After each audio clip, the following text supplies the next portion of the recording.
What's going on, guys? Zickety Z here with your first NXT review. We are live tonight from Full Sail University in Orlando, Florida. I think it's Orlando. Anyways, for the July 12th, 2017 edition of NXT. We start out with a video package showing the rise and fall of DIY. Obviously, at NXT TakeOver Chicago, we saw Tommaso Ciampa attack Johnny Gargano, and both of them went away from television for a while. Ciampa's hurt. Gargano makes his return tonight. Not to action, but for a promo. So then we get a recap after that of the Roderick Strong Bobby Roode NXT Championship match from last week, and it kind of highlights what happened in the match, and then we see a little clips of Roderick Strong with his family backstage, and then we get word that Bobby Roode will be making a statement tonight, and he'll have a conversation later on in the show with William Regal. So now the first match of the night, and one that I was really looking forward to. The first match, Aleister Black versus the debuting on NXT Bobby Fish of the tag team Red Dragon. And so it starts out, and these guys have a little technical wrestling display standoff. It's very, it was a cool sight. It was a slow-paced kind of technical wrestling standoff. Not similar to anything that we normally see, we saw during the Cruiserweight Classic. There was nothing like that with those technical wrestlers. It was slow, it was methodical, and they were just matching each other. Some things to highlight from this match. Aleister Black has this blitz punch combo attack that he hits Fish with, and these shots are just brutal, hard-hitting shots, and he follows it up with a running knee, and Bobby Fish rolls to the outside. This match, it was very good. It was good, but the whole match was at a methodical pace. It was very slow building. It was hard-hitting, but it was slow. But it was great. It was great. And it ends with Aleister Black hitting Black Mass, his spinning heel kick to the face. Bobby Fish loses his NXT debut. Moving on now, we get a video recap of the fallout of Cassius Ohno and Hideo Itami in their match with Sanity last week, and then we move to a video showing an argument between Ohno and Itami following the match, and they kind of go at it with words, and Hideo blames Cassius, and then Ohno retorts with, "You've been blaming everyone but yourself since you lost your NXT Championship match against Bobby Roode at NXT TakeOver Chicago. You know. So when are you going to start taking responsibility for your actions? You know, you have to take responsibility for yourself. You can't keep blaming me. And you can't keep talking about it, because Ohno says, "I'm done talking." And he walks away. Moving on, we get the first video package to hype the debut of a new tag team known as the Street Profits. And it kind of shows them doing some things. I couldn't really tell you what it was. But then right at the end of the video, we hear like an alarm go off, and then we hear some voices saying something like, "Why did you do that?" in the background. So I don't know if that's going to play into something or what, but we get the first video package for the soon to debut Street Profits, the newest addition to the tag team division of NXT, which is depleted, by the way. I will mention, with NXT breaking up, with the WWE breaking up DIY, we don't really have that many tag teams. We have the champs, the tag champs, the Authors of Pain. We have Heavy Machinery, which we'll talk about later. We have, who else do we have? Oh God, I can't remember the names. That's how relevant they are. They've been a part of squash matches since they debuted. They're two guys from the Performance Center that still need to be built up. So we have them. We have Any Combination of Sanity. But that's it. That's all we got right now. So moving on with this, and we'll talk about it. The main event tonight was the NXT Tag Team Championship match between the Authors of Pain and Heavy Machinery. We'll get to that a little bit later. But the point I'm trying to make is they need more tag teams, number one, and they need more quality tag teams. DIY was great, but when they moved the Revival up to the main roster, and they moved Enzo and Cass up earlier on, it kind of depleted the division. So they need to do something about this, and there's talks of them possibly following the Mae Young Classic for the women's tournament that they're going to be holding at Full Sail, that they're going to start taping for soon. There's talks that in 2018, we're going to get a tag team tournament.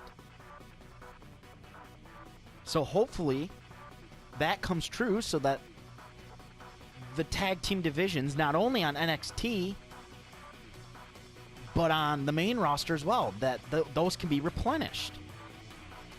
Because the tag team divisions throughout the WWE, it's not that great. It's not. Moving on here. We have another interview, a backstage segment. The Velveteen Dream, Patrick Clark, is exiting Full Sail University, and he's approached by one of the many interviewers that the WWE has. I don't know what her name was. She goes to interview the Velveteen Dream, but he doesn't like that. He says he doesn't want to be interviewed. It's not right. It's not the right place. And the interviewer comes back with, "Well, I do it with everyone else. I do it with all the other superstars." And he says, "But I'm not like the other superstars. I'm the Velveteen Dream." And he walks away. I like this gimmick. And I like the Velveteen Dream. I like Patrick Clark. He's got a good look. He's got, as far as physique goes, he looks great. And it really looks like he's buying in to this gimmick, and he's living it, because he was wearing quite an interesting little outfit. It was like a sleeveless turtleneck, glittery silver vest, and some like tight white pants, and he's carrying around this suitcase, and it really looks like he's living the gimmick, which is great. Not to mention, he's got one of the most beautiful finishing moves I've ever seen. he's got an elbow drop off the top rope that that's comparable to Randy Savage's. You know, it's beautiful. He gets such height on it, and he drops right down on the head. It's gorgeous. It's great. So hopefully we see them build him up a little bit more. And this, you know, with guys like this that they're building up, and with the other guys that can't seem to fit into the main event scene for the NXT championship, I think that NXT is in need of a mid-card title, a television title, or something of that nature, so that other than the NXT Women's Championship, the NXT Championship, and the Tag Team Championship, other than that, hopefully we can, you know, these guys that aren't going to be in the main event, hopefully they'll have something to fight for. Not that I don't want to nitpick, because everything that NXT does is great, because they make every match feel important. But if you give guys like No Way Jose, and now that Gargano's back and Ciampa's coming back whenever that is, you know, if we give those guys something important to fight over, as well as Roderick Strong and other guys that have had their chance at the NXT Championship, if we give those guys something to fight for, it's going to make it that much better. Moving on again. We have a qualifying match for the Mae Young Classic. Vanessa Bourne versus Jamie Hatchie. Not much to talk about here. It was quick. Vanessa Bourne wins via pinfall with some sort of modified sidewalk slam thing. It was different. Nothing much to talk about here. It was quick. We see a video showing Sanity waiting at the car that belongs to Drew McIntyre. We see Sanity jump McIntyre, and as McIntyre's laid to waste, laying on the ground, Sanity says, "Tick-tock, tick-tock. Mr. Undefeated, your time is running out." So we're gonna get a match here that we're gonna talk about next. We're gonna get a match scheduled for next week, and we'll move into how that comes about right now. So we move on to a backstage segment with William Regal and Bobby Roode, the NXT champion.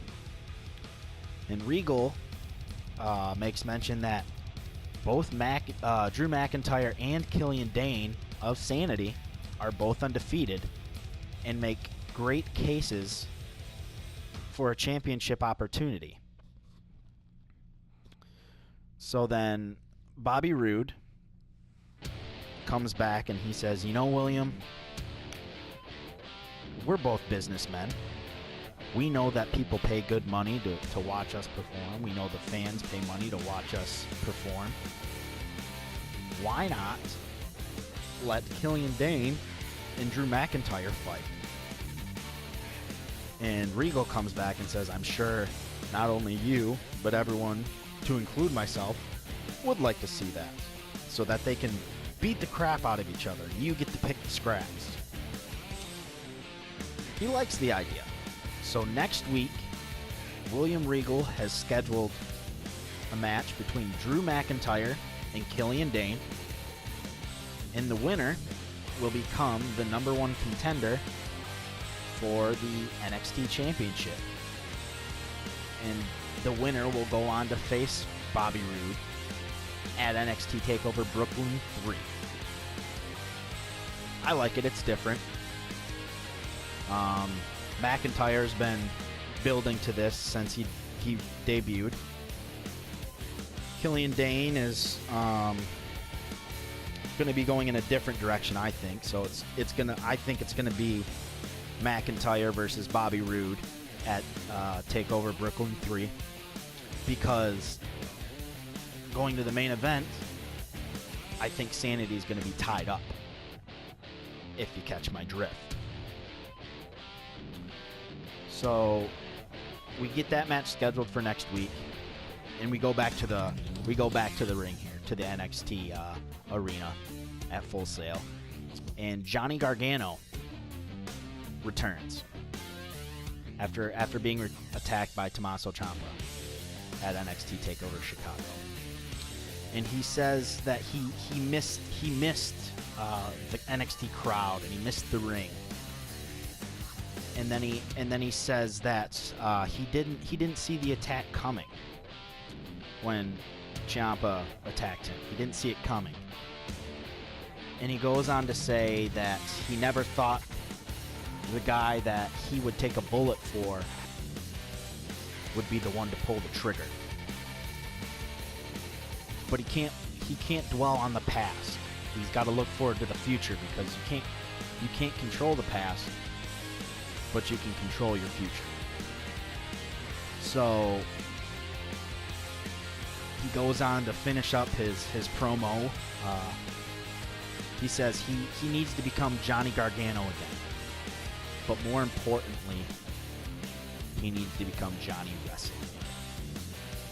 And so we see the launch of Johnny Wrestling into the singles division, and we get the reveal of his new theme music, which is great. Kind of reminds me of the earlier edgy, oh gosh, what's the name? I just had it on the top of my tongue. Is it Paramore? Does that sound right? I think that's what it is. It's very edgy punk rock, like with the girl lead singer. It's good. I like it. So when do we get the returning Tommaso Ciampa? I don't know. I know he busted up his knee really bad, tore the ACL, so he could be out for a while. But when he comes back, this feud's built itself already. These guys had a match at the during the Cruiserweight Classic that kicked ass. They beat the shit out of each other. It was fantastic. So what better way than to debut a mid-card title than when Ciampa makes his return and they eventually settle things in the ring. I like the idea of it. I think it's great. All right, now we go into some hypes and some they're laying out next week's matches. We'll see Ruby Riott face Ember Moon for the first time. We're going to see the Killian Dain versus Drew McIntyre match. And then we get the tail of the tape for the main event for tonight. The NXT Tag Team Championship match between the Authors of Pain and Tucker Knight and Otis Dozovich, Heavy Machinery. So these are a lot of really big guys. Their combined weight between the four of them is well over 1,000 pounds. So it's gonna be a big man match. And for how they built up Heavy Machinery, I don't like how this match finished. We start out with all four of these guys showing feats of strength and trying to top each other. And it ends with Dozovich hitting Akam excuse me, with a big body block. And they kind of play into the fact that the Authors of Pain have never been matched physically since they debuted. And so then this leads to all four guys in the ring kind of chest to chest staring down, and we go to commercial break. We come back, and the Authors of Pain have taken control of the match. And this kind of goes on for a while. We get a couple rest holds. These guys can go, but I think with all that they were doing, I think they kind of tired each other out a little bit. And so then it kind of builds and builds and builds, and the crowd's getting into it. We get a slow clap going, and Tucker Knight hits a clothesline, which leads to a hot tag. And Dozovic gets in the ring, and he goes nuts.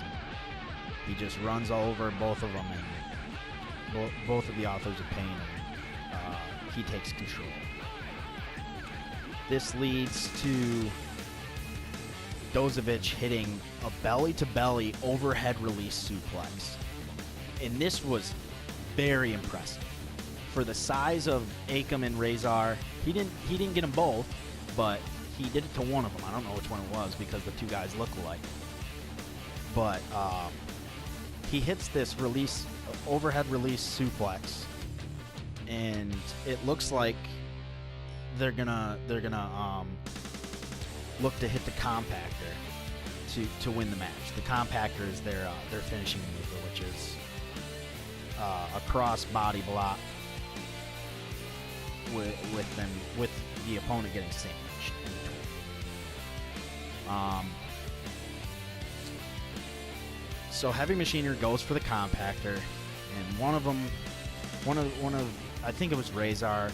He kind of sneaks in behind Tucker Knight, and he hits Dozovic with a big boot. Tucker Knight rolls out of the ring, and we get the last chapter, which is a side Russian leg sweep clothesline combination. Authors of Pain retain.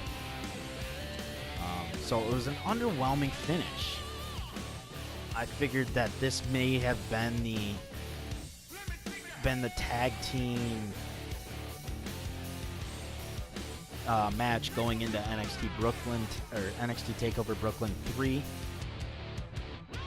But then after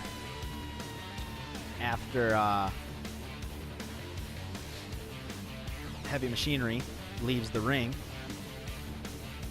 they're laying on the ground or something like that. I don't think they actually left, but Sanity's music hits and they go to the top of the stage. Still no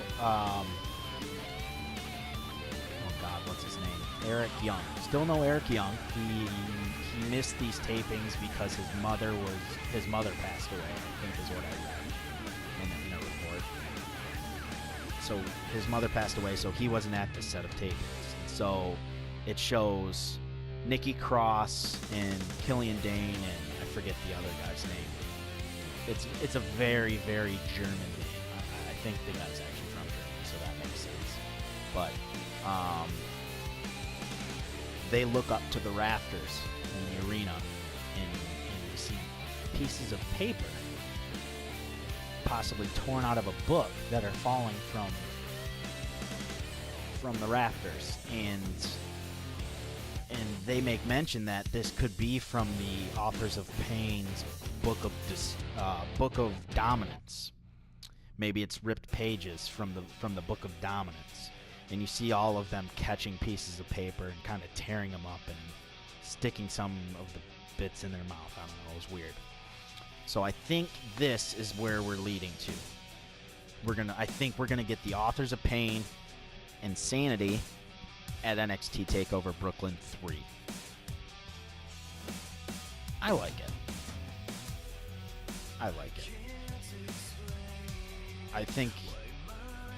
I think that it's going to be Killian Dain and the other guy, not Eric Young, but the other guy. I can't remember his name for the life of me right now. But I think they're going to be the ones that are competing, because I think they have bigger plans for Eric Young eventually. He's another one of the guys that could be involved in the mid-card title scenario. You know, so I think that's where we're heading for NXT TakeOver Brooklyn. I think that's what we're going to see, is Sanity facing off against the Authors of Pain, which would mean that also at TakeOver Brooklyn we'll get Drew McIntyre versus Bobby Roode for the NXT Championship. And it kind of ends there with a stare down between the two teams, and that closes out the show. I give this I give every NXT show a thumbs up. Some are a lot better than others. You know, some of them are kind of slow building, but this one this one was good. I think the main event was a little anticlimactic. I think they could have done something else here, but they decided to go with the finish that they did, and that's what we get.